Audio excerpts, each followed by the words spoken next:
ne saurait parler de réussite sans confiance. Confiance en ce qu'on fait, aux autres, mais aussi et surtout à soi-même. C'est un sujet qui est abordé chaque jour de mille et une façons par mille et une personnes, mais qui résonne pourtant à chaque fois différemment. Et dans cet épisode 5 de votre podcast Time to Shine, le podcast qui vous aide à reprendre votre vie en main, atteindre vos objectifs et vaincre la procrastination, nous allons en parler. Mais je ne serai pas seule vu que j'ai dit nous, parce que j'ai un invité spécial aujourd'hui. Et ensemble, on va aborder le thème de la confiance en soi, comment on la construit, comment on la perd et aussi comment on la retrouve. Could you play that song for me? It's my favorite song.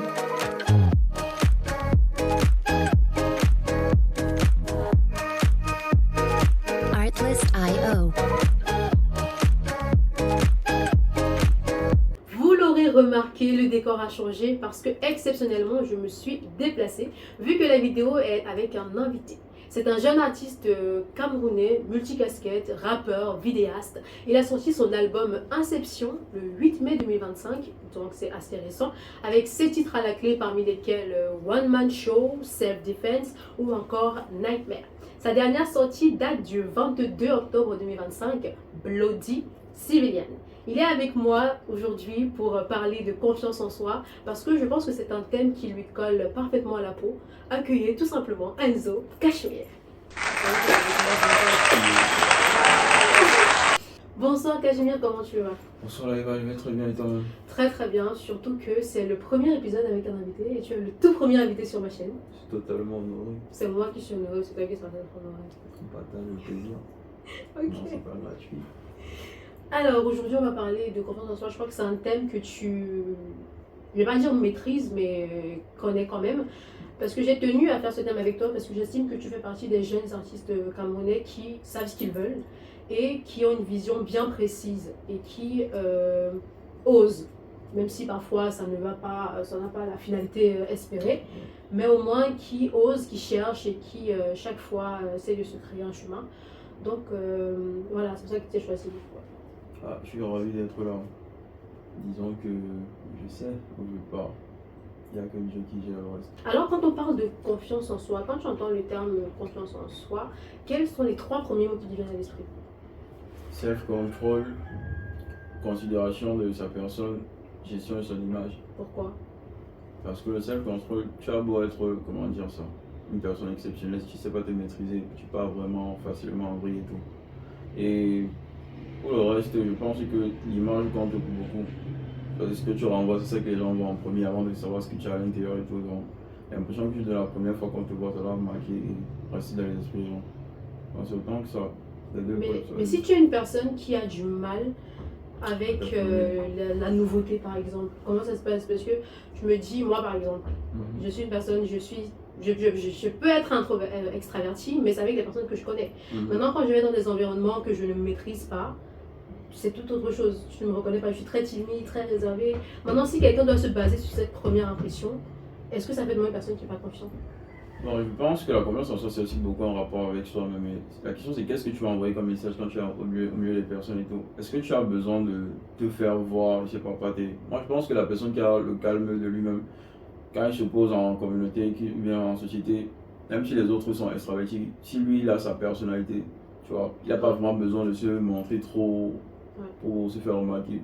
Je pense que quand tes interventions sont précises et chirurgicales, ça suffit à marquer ton empreinte dans un espace bien défini, tu vois.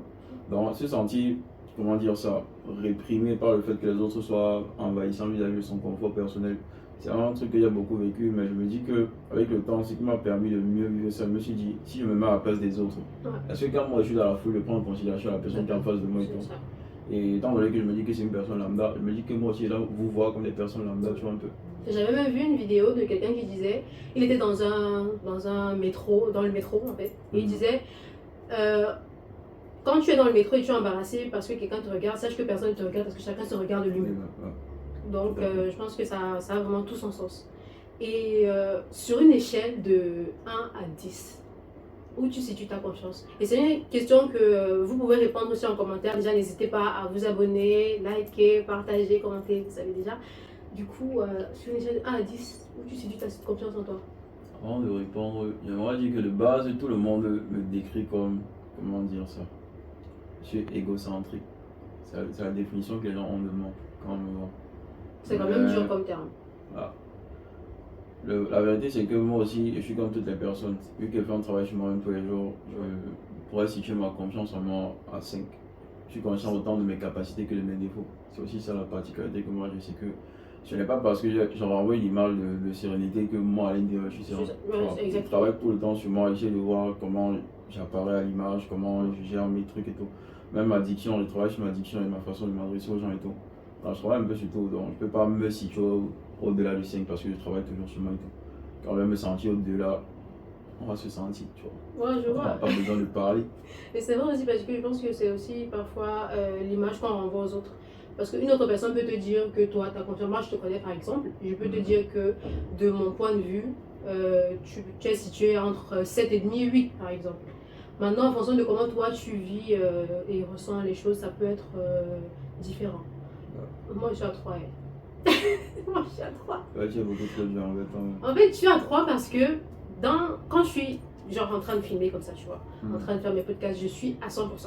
Mais si tu me mets dans la foule, si tu me mets dans un environnement un peu, je sais pas comment expliquer ça, là j'ai l'impression toujours d'être un peu comme le grain de sable, genre au milieu de la mer. C'est-à-dire que genre il y a tellement de personnes qui font mieux que moi que bah finalement je me sens un peu moindre en fait. Un peu le syndrome de l'imposteur. Voilà, exactement, c'est ça, le syndrome de Mais il y l'imposteur. a une phrase que j'aime bien me dire, c'est quoi? C'est que pour les introvertis, ce monde n'a aucune pitié. Bon, ça c'est clair. Et donc, je dis souvent à mes jeunes, prends ce qu'on les appelle, va chercher ce que le monde te doit, personne ne viendra te donner ce que tu veux.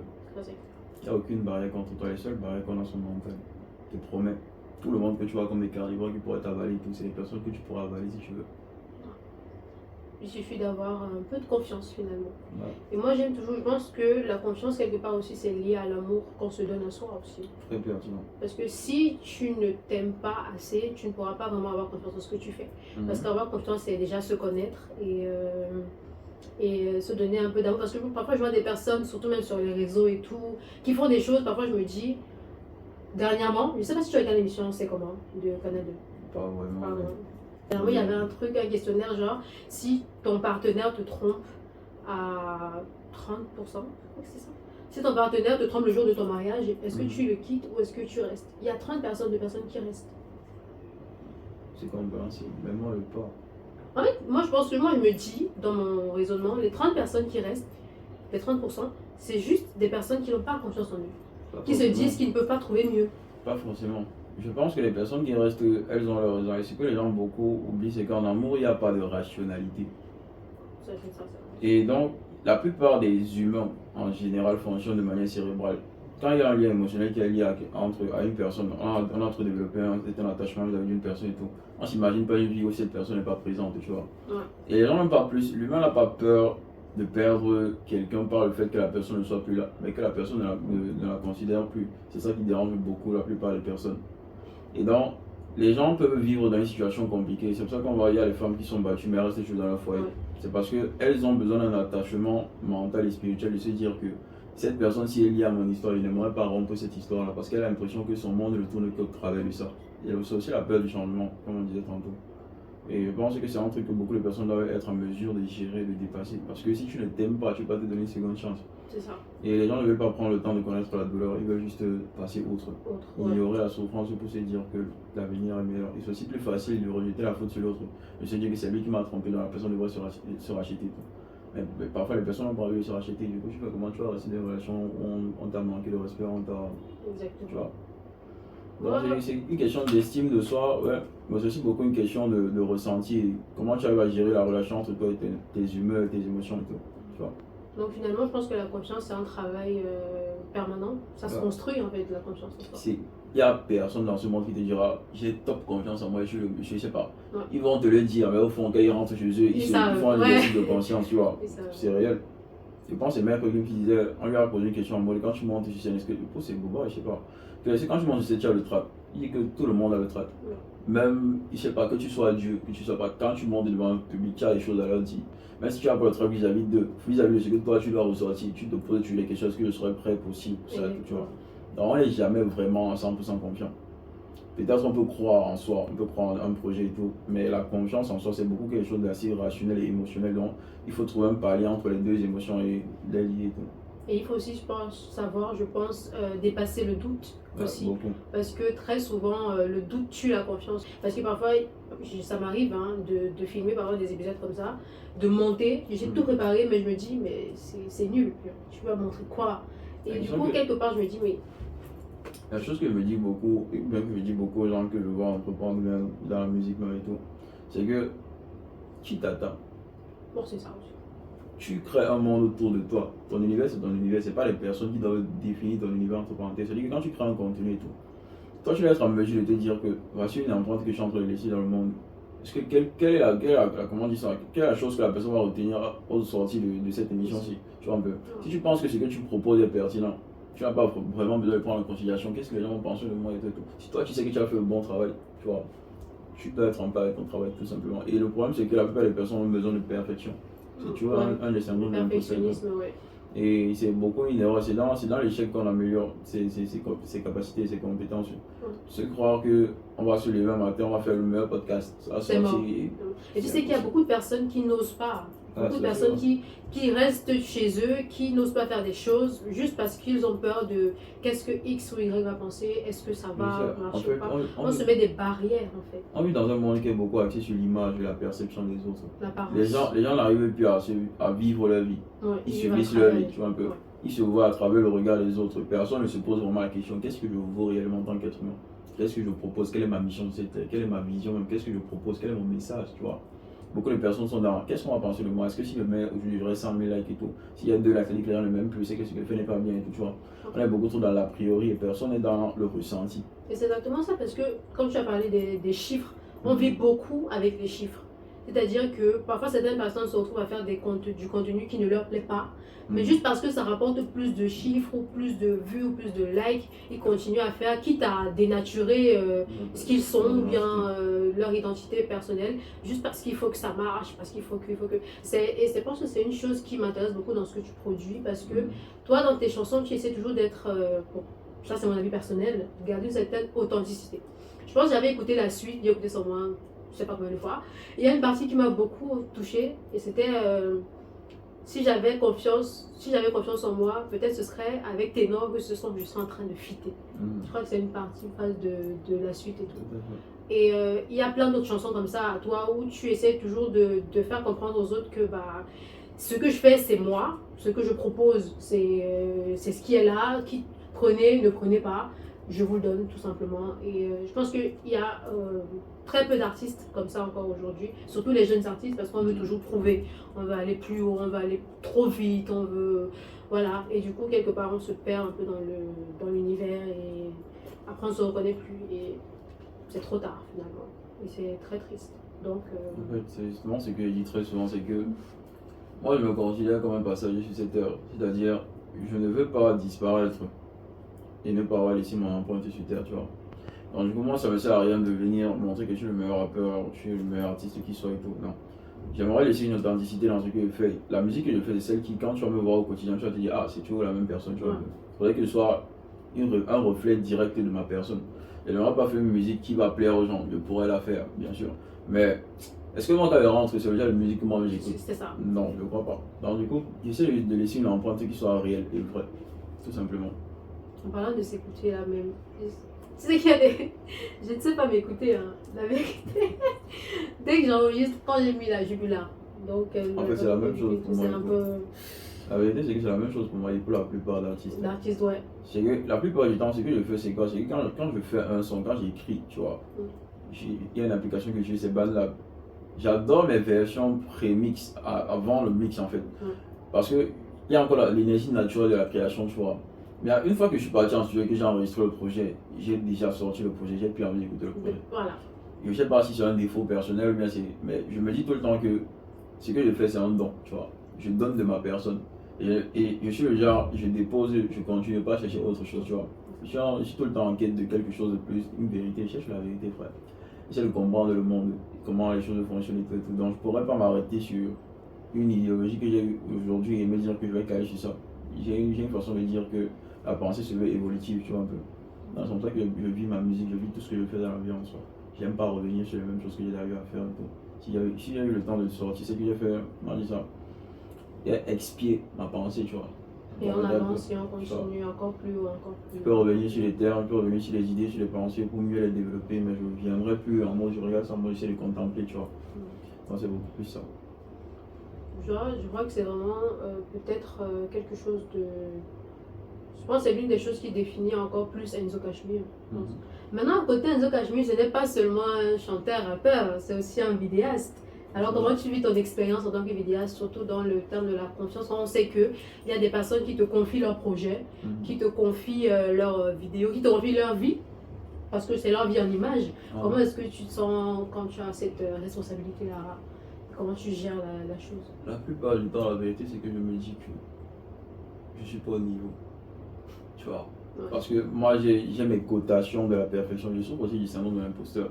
J'ai ce besoin-là de tellement bien faire que toi, tu apprécies le travail qui a été livré. Si moi, à la fin de la journée, je m'assois, je regarde ce travail et me dis, ah, j'aurais pu mieux faire, tu vois. Ouais. Il y a toujours ce dégoût-là dans la bouche, je me dis, j'aurais pu mieux faire, tu vois. Donc, j'ai un client qui m'a dit un jour, il a monté son clip et tout, il m'a dit, Enzo, tu es trop fort et tout, arrête de la musique, concentre-toi sur la vidéo. Il a dit que c'est bien beau. C'est bien beau ce qu'il me dit, c'est la vidéo, c'est comment dire ça, c'est une compétence, tu vois. Tandis que la musique que je fais, c'est beaucoup plus ma passion, c'est Libération, en fait. même pas juste ça, c'est mon être. J'ai l'impression que je ne pourrais pas exister s'il n'y a pas la musique, tu vois un peu. Donc je suis tellement reconnaissant. Il y a certains qui disent souvent, mais moi, littéralement, la musique m'a sauvé. Je pense que s'il n'y avait pas, dans tous les sens du terme, je pense que s'il n'y avait pas connu la musique, je sais pas, peut-être je serais devenu fou, peut-être. Peut-être je serais même plus envie et tout. Ouais, c'est la seule chose que quand on me demande qu'est-ce que tu aimes dans la vie, j'aime la musique. Le matin, j'écoute, tout le monde qui me connaît peut te dire, le matin quand j'arrive c'est la musique, le soir c'est la musique, le soir me coucher c'est la musique, je dors avec la musique. Je ne vis que musique, tu vois un peu. Donc j'adore la musique dans tous les sens du terme et tout. Et je n'imagine pas une vie. Il y a un son, je pense, c'est dans le bisou de Dieu, il dit, si je meurs, mon seul regret ce serait de ne plus pouvoir écouter la musique, tu vois. Donc c'est un peu comme ça que je vis la chose. Quand quelqu'un me confie son projet en vidéo, je prends le projet et j'essaie de m'approprier le projet et faire en sorte que ce soit une empreinte de moi, tu vois. J'aimerais que quand je fais un travail, que je le fasse de manière pertinente et que je prenne tout en considération. Je ne prends pas l'œuvre de quelqu'un pour faire juste me débarrasser. Beaucoup de personnes sont dans une perspective où ils prennent juste l'argent et essaient de se libérer du travail qu'ils ont fait. Et moi, j'aimerais quand je fais le travail avec quelqu'un, quand je livre le travail, ils ressentent que j'ai mis quand même de la passion dans ce qu'il a fait. Donc c'est un peu ça. Tout à l'heure, tu as dit que tu vivais de la musique. Donne-nous ton top 5 playlist. Top 5. Genre, pas forcément en ordre, hein, mais vraiment les sons que tu écoutes. Vraiment H24, comme on dit là. Everyday. Actuellement, je suis beaucoup sur du Taiki. Ouais. Il s'appelait Taiki. Mais après, en général, ce que j'écoute beaucoup plus, c'est du rap. J'écoute beaucoup du rap. J'écoute du Nekfeu, Énergie Sombre, j'adore. Et écrire aussi, c'est le meilleur titre, selon moi, du rap en général que moi j'ai écouté. Écrit de Nekfeu. Il y a Alpha One, Une main lave l'autre. Aussi, il y a beaucoup de Django que j'écoute récemment et tout. Le meilleur son que j'aime de Django, c'est ce qu'on a été. Un son qui ne dure pas à peine 1 minute 50 et tout. Mais l'émotion qu'il y a dans le son, c'est juste incroyable. Donc quel son j'écoute aussi beaucoup de mes frères, de mes amis et tout. J'écoute beaucoup de Style Overflow. Style OV, SXL. C'est tu vois, membre d'Overflow et tout. J'écoute beaucoup Le Silence des Étoiles, j'ai adoré tout le projet et tout. Et en fait, quand on regarde un peu le milieu, tu vois, le milieu artistique actuel avec les jeunes, qu'est-ce que tu penses vraiment en termes de propositions que les jeunes de ta génération en fait, proposent dans la musique? Je me suis répétée, mais je crois que tu as repris un petit peu la question. Genre, qu'est-ce que tu penses de ce qu'ils proposent en fait? Il y a un truc que je disais, ça ne date pas plus loin que je pense il y a 2 jours, c'est que mon regret en tant qu'artiste, en tant que personne et en tant que Camerounais, c'est qu'on n'est pas un environnement qui valorise le talent. Parce qu'il y a tellement de personnes talentueuses dans ce pays en fait. Chaque fois, je découvre, il y a récemment, j'ai écouté une dame, elle s'appelle Aïcha. Je ne savais pas qu'il y avait un talent comme ça. Il y a Phobie Nodric, quand j'écoute Phobie Nodric, je me dis, frère, pourquoi pas plus, tu vois. Il y a tellement de talents, il n'y a pas une industrie qui suit les talents qu'on a. Du coup, tout le monde se perd en fait. J'ai l'impression qu'on est en train de perdre toute une génération d'artistes. Et c'est vraiment dommage. Je me dis que je ne parle pas que du rap, je parle de tous les styles musicaux, que ce soit le mbolé, que ce soit, je sais pas trop, l'afro et tout. Je pense qu'on crée une génération d'artistes beaucoup trop frustrés. Et ce que j'aimerais dire aux gens, c'est que, étant donné qu'il y a rien, on a le droit de tout faire, tu vois. C'est quand on dit souvent l'entrepreneuriat, c'est que le Cameroun, c'est un pays qui a besoin de tout, tu vois. Donc, toi qui est dans ton quartier, tu te dis que l'environnement n'est pas propice, c'est une réalité. Mais si tout le monde se dit, je fais à mon niveau ce que j'ai envie de faire, j'essaie de bien faire mon travail, je me dis qu'il y aura forcément un vent qui va souffler à un moment donné où ça va porter ce que ça va porter, tu vois. Donc c'est possible, je pense que c'est possible. Il y a des artistes qui sont nés comme les Sissou, les ténors et tout, je pense qu'il y aura toujours moyen de créer quelque chose au milieu de tout ce flou aussi. Et c'est aussi une question d'audace et de confiance en ce qu'on fait. Parce que si tu n'as pas assez confiance en ce que tu proposes, forcément tu vas te dire que ça ne va pas marcher. En fait, le bail aussi, c'est qu'on parle beaucoup trop de confiance, mais la réalité, tu as la confiance aussi. Parce qu'il y a beaucoup d'artistes qui ont arrêté la musique, pas parce qu'ils n'avaient pas confiance en leur projet, c'est juste que la réalité du terrain, il y a les obligations familiales, pardon. Il y a aussi les obligations vis-à-vis de soi-même. Tu te dis à un moment donné, tu as besoin de ceci, tu as besoin de cela, mais la musique n'arrive pas à te payer cela. Moi, je me suis fait une promesse, par exemple, qui a commencé, c'est que je ne dépenserai pas un seul franc CFA sur ma musique si la musique ne m'a rien donné. Et aujourd'hui, je peux le dire, j'ai réussi à manger minimum 1 million de la musique. Et j'ai commencé à investir de ma musique, tu vois un peu. Du coup, j'ai commencé à rendre le respect que la musique m'a donné à ma musique. Du coup, c'est pour ça que je travaille sur mes projets. Je sais plus trop de me prendre la tête, je sais plus de me donner les excuses, tu vois. Et qu'est-ce que tu pourrais dire alors à ces jeunes-là qui n'osent pas, qui n'ont pas assez foi en ce qu'ils veulent faire ou au message qu'ils veulent porter, pour qu'ils puissent, si ça peut aider plus d'un, on ne sait pas. On ne sait pas. Tu sais, parfois quand on filme comme ça, on ne sait pas où ça part, on ne sait pas qui va regarder, on ne sait pas qui va écouter, mais ça peut aider toujours, même si c'est une seule personne. Moi je me dis toujours quand je filme, peu importe le nombre de personnes qui regardent, si ça peut toucher une personne et changer la vie ou bien impacter une seule personne, c'est suffisant. Donc quel est le message que tu peux donner à ces personnes-là qui n'ont pas assez d'audace ou bien assez de confiance en eux pour se lancer, qui se disent que bon, c'est déjà perdu d'avance et voilà quoi, on va faire autre chose, on n'ose pas, on n'avance pas. Qu'est-ce que tu peux leur donner comme conseil? En fait, je vais être très radical et direct. Ouais. Qui t'a détruit les carrières encore. C'est que c'est ta vie, frère. Si tu ne te donnes pas le droit d'exister, qui va le faire pour toi? Je peux te dire que tu n'as pas le niveau. Tu connais combien d'artistes qui n'ont pas le niveau et qui sont des superstars. C'est en travaillant qu'on devient quelqu'un. J'ai une phrase que j'aime bien me dire, qu'on se répète tous entre artistes, c'est que le talent ne fait pas tout. Ce n'est pas ton talent qui va définir si tu dois réussir ou pas dans la musique. Il y a une théorie qui dit qu'il y a un certain niveau de talent que tu dois pas avoir parce que quand tu atteins ce palier-là, tu n'arrives plus à faire de la musique qui parle à tout le monde.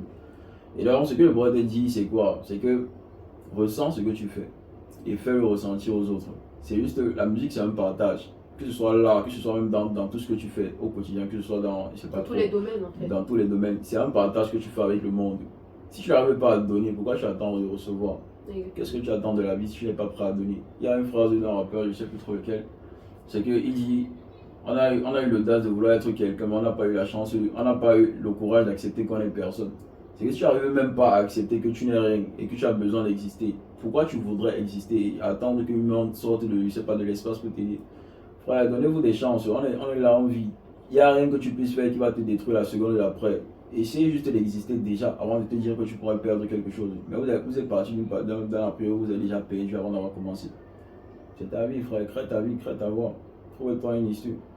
C'est vrai que les circuits sont fermés, mais bon, il y a toujours un moyen d'entrer. Je pense que me rappelle, on disait toujours, il y a toujours de la place. Toujours de la place. Il suffit juste de te frayer ton chemin, il y a toujours de la place. J'aime bien ce que tu dis parce que ce soit dans l'environnement général de la musique camerounaise actuelle, c'est que j'ai l'impression que tout le monde a une mentalité où si l'autre brille, je ne peux pas briller. C'est ça. Tout le monde a l'impression que, en fait, je pense que c'est même africain comme ouais, c'est même général en fait. On se dit qu'il n'y a pas de place pour tout le monde. Oui. Pourtant, le monde est tellement vaste. Il y a toujours. C'est juste de le regarder, même si tu es l'artiste le plus fort, le plus grand rappeur que tu veux, je sais pas trop. Si tu es quelqu'un qui est à côté de toi, qui fait, je sais pas trop, une musique qui est banale, mais qui réussit à parler à une personne, frère, sa musique est importante. Il n'y a pas d'importance à l'échelle des valeurs. La beauté est relative, c'est quelque chose de subjectif. Du coup, tu peux pas te dire que tu ne peux pas aller loin parce que tu considères qu'il y a telle ou telle personne qui est plus forte que toi. Non. Essaye juste d'exister, donne de la valeur à ce que tu fais. Essaye d'être sincère avec toi-même. C'est tout ce que je pourrais dire à quelqu'un. Ouais. Et essayer un peu, je pense aussi, de travailler sur soi, de travailler sur l'amour qu'on se donne et l'amour qu'on peut donner aux autres. Il ne faut pas seulement attendre, je pense que comme tu l'as dit tout à l'heure, il ne faut pas seulement attendre des autres, il faut aussi donner, parce qu'il faut parfois donner pour recevoir. Ouais. Je me rappelle, il y a un truc à l'église, je crois, il y avait un prêtre qui avait dit, si quand Dieu donne par exemple des grâces, tu vois, tes mains sont fermées parce que tu ne donnes pas, tu ne reçois rien. Mais celui qui ouvre les mains, il reçoit. On reçoit. Même si, et ça peut aider d'autres personnes quand ça retombe en bas. Donc, ayant la mentalité de toujours chercher et aussi de toujours, comment dire ça, essayer. Même si tu as l'impression que ça ne va peut-être pas marcher du premier coup parce que ça peut prendre des années. Hein. Ouais. Il y a des artistes qui ont commencé, même dans tous les domaines, qui ont commencé leurs affaires, même les jeunes entrepreneurs. Et ça a pris 10 ans plus tard. 10 ans plus Il y a tard. des rappeurs qui ont percé à 40 ans. Voilà, Ouais, donc arrêter. il n'y a pas comment dire ça, il n'y a pas à être rapide en fait. Il n'y a même pas de plafond. Exactement. Tant que tu vis, tu peux. Voilà. Ça, Merci beaucoup Enzo pour ce moment de partage et pour ce que tu as pu apporter à mes abonnés, à ceux qui ont pu écouter. Et on te souhaite de pouvoir avancer encore. Est-ce que tu as d'autres projets en cours actuellement? Tu as des sorties comme je le disais tantôt depuis le 8 mai, c'est que je travaille sur une trilogie de base. Il y a eu quelques flottements à cause de. Je travaille avec plusieurs personnes en même temps et tout, donc c'est assez difficile à gérer. Mais il y a normalement une trilogie qui est en train de se travailler. Je travaille sur les projets de la deuxième partie. Si Dieu le veut, d'ici le 20 décembre, il sera à vous. Et après, la suite sera peut-être d'ici février ou avril du mois de l'année 2026. Ok. Et pour tous ceux qui veulent suivre Enzo, je mettrai son Instagram, Facebook. Même dans la description, je mettrai les liens, donc vous pouvez aller regarder pour le suivre. Vraiment, merci encore d'avoir accepté de me recevoir, de nous recevoir chez toi. Je suis ravi. On se dit donc à la prochaine. Peut-être tu repasseras pour la sortie du single, pourquoi pas. Ouais, je suis là, rien à faire. Merci d'avoir regardé cette vidéo. J'espère que vous avez aimé, j'espère que vous avez passé un bon moment et que vous avez été édifiés. N'hésitez surtout pas à partager autour de vous. Voilà, à vous abonner également. Et on se dit rendez-vous à la prochaine pour l'épisode 6 de votre podcast Time to Shine. Bye bye. Bye bye.